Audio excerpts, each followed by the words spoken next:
Sometimes an airliner might have everything going for it, but not see the number of sales its manufacturer hopes for. In this video, we'll look at 10 of those airliners, many of which broke new ground in terms of technological advances, range, and passenger comfort. Yet for whatever reason, they simply didn't convert technological success with sales success. To start with, we look at the Dassault Mercure. France's entry into the short-haul jetliner race came in the form of this medium-sized jet airliner, developed in the late 1960s and early 1970s. This sleek twin-jet looked not unlike the Boeing 737, which had already established a strong foothold in the market. The Mercure was designed with a similar configuration and performance, but a significantly shorter range, just over 1,000 miles, which quickly limited its appeal to airlines outside of Europe. While it was a smooth, modern aircraft and pleasant for passengers, that short range meant it couldn't serve the growing number of medium-distance routes other aircraft were easily covering. In the end, only one airline ever operated the type, Air Inter of France. Just 12 were built, making it one of the rarest commercial jets to see regular airline service. Dassault, more widely known for its military jets, quietly bowed out of the commercial airliner business after the Mercure. A few examples survive today at various aviation museums and technical facilities. Next up, the Vickers VC-10. An early-generation jet airliner, it was developed to provide a British alternative to the new Boeing 707 and Douglas DC-8 long-range aircraft. Featuring a unique T-tail design with 4 rear-mounted engines that gave the aircraft a wide and tall appearance, much of what this jet offered was tailored to the needs of Britain's airlines at the time and didn't necessarily appeal to carriers from elsewhere in the world.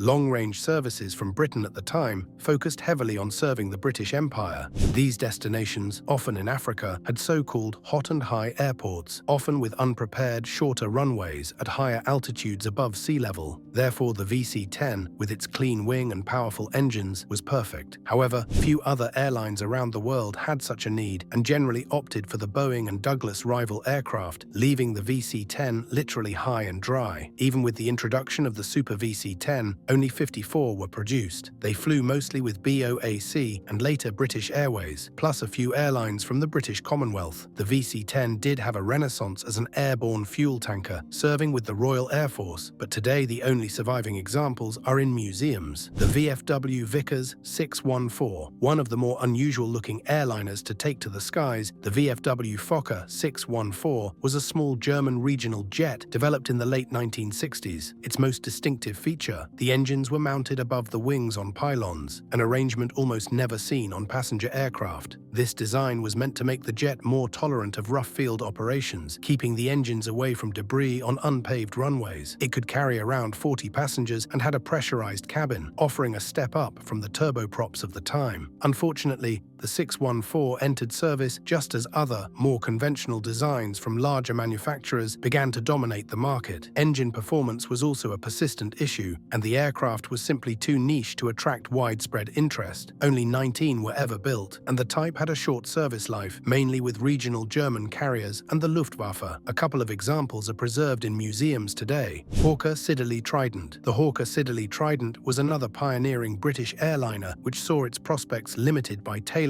its design too heavily towards the needs of British carriers and not look at what other airlines around the world wanted. Designed by de Havilland in the 1950s, it became a Hawker Siddeley product once the manufacturers merged in the early 1960s. The Trident was revolutionary, offering 3 rear-mounted engines, one of which was hidden inside the tailplane. It also became the first airliner that could perform blind landings using its sophisticated autopilot. Built to accommodate around 100 passengers over a 1,000-mile range, it was aimed at the domestic and European schedules of British European Airways. Not long after it entered service, Boeing introduced their 727, a model that was openly influenced by the Trident. It had greater range and capacity, and sales immediately outstripped the British jet. Despite later models offering increased range and capacity, it never quite captured the attention it deserved and saw only 117 sales across all models, mostly in the UK and China. Boeing 717, a relatively modern airliner which didn't quite hit the mark for a variety of reasons. The 717 was adopted by Boeing following its merger with McDonnell Douglas in 1990. Originally conceived as the MD-95, it was to be the latest in the long-running DC-9 and MD-80 range of airliners, offering the latest in cockpit technology and passenger comfort. Boeing arguably didn't market the 717 as enthusiastically as it deserved. After all, it was somewhat a rival to their own 737 products and differed in many ways from their established production lines. The 717 saw 156 sales, with airlines like AirTran, TWA, and Midwest Express early adopters. Today, it is only flown by Delta Airlines and Hawaiian Airlines. Handley Page Herald. Following World War II, aircraft manufacturers around the world sought to come up with the latest new airliner designs aimed at capturing the booming market in small, independent airlines cropping up. Most of these airlines were using war-surplus Douglas DC-3 aircraft, and manufacturers like Hawker Siddeley and Fokker were betting on orders being forthcoming for newer types. Handley Page also entered the fray, designing a 4-engine piston airliner with a high wing, known as the Herald. It was tested and certified, but failed to attract many orders. In desperation, Handley Page quickly redesigned the Herald using the latest in turboprop engine technology. 2 Rolls-Royce Darts were installed in place of the 4 piston engines, and the aircraft entered service. It sold 50 in total, but failed to catch up to the early advantage seen by the Fokker 27 and other similar types. Ilyushin 96. The Soviet Union has a long and proud history of producing indigenous aircraft types. Many were arguably inspired by Western designs, or at least built to offer a homegrown response to the types produced by Boeing and other manufacturers. Following the Ilyushin 86, the manufacturer came up with the larger and more powerful 96 model. It has 4 engines, plenty of passenger capacity, and good range. However, only 33 were built. In theory, the 96 is still being produced, with a new variant being tested. Russia has been keen to restart production following the conflict in Ukraine, which has limited access to Western aircraft and parts. The only passenger operator of the Ilyushin 96 at present is thought to be Cubana, with a number of examples still being flown by the Russian government. Antonov, an 140A latecomer to the regional turboprop scene, the Antonov 140 was developed in Ukraine during the 1990s as a replacement for aging Soviet types like the AN-24 and Yak-40. It had modern prop fan engines and could seat up to 52 passengers, making it ideal for short-haul routes, especially in rough and remote areas. The aircraft was even assembled in Iran under the name Iran 140. However, the AN 140 struggled to gain traction beyond former Soviet and Middle Eastern countries. Safety concerns and a series of high-profile accidents, most notably involving military and government aircraft, cast a long shadow over the design. Western airlines didn't take notice, especially with proven types like the ATR-42 and Dash 8 already dominating the market. Production quietly dwindled, and following Russia's invasion of Ukraine in 2022, any remaining ties between production partners were severed. Only a handful of 140s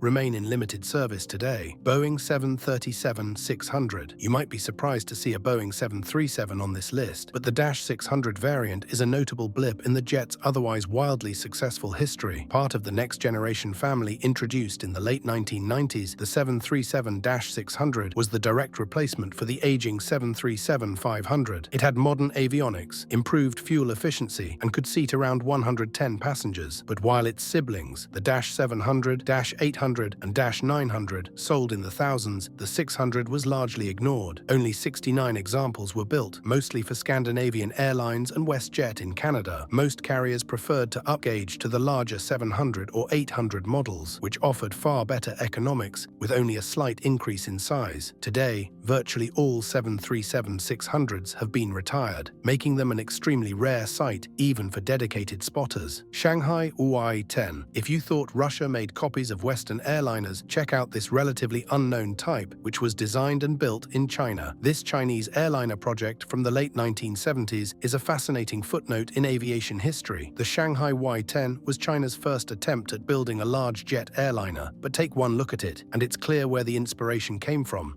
The aircraft was a near copy of the 707. complete with 4 engines under a swept wing and a conventional tail. In fact, many believed it was based on plans or examples provided by Western sources, though China has always insisted it was an indigenous design. Only a handful of Y-10s were ever built, and none entered commercial service. The type was overweight, underpowered, and already outdated by the time it flew. China eventually shelved the project in favor of acquiring Western aircraft like the Airbus A300 and Boeing 757, and later developing its own designs such as the Comac ARJ-21 and C919. The Y-10 remains an interesting reminder of the country's early ambitions in jetliner manufacturing. So there you have it, 10 airliners which didn't sell very well, though many did see some success, and long service lives. You may have even flown on 1 or 2 of them. If you did, why not leave a comment below? Remember to like and subscribe to make sure you see our other aviation videos.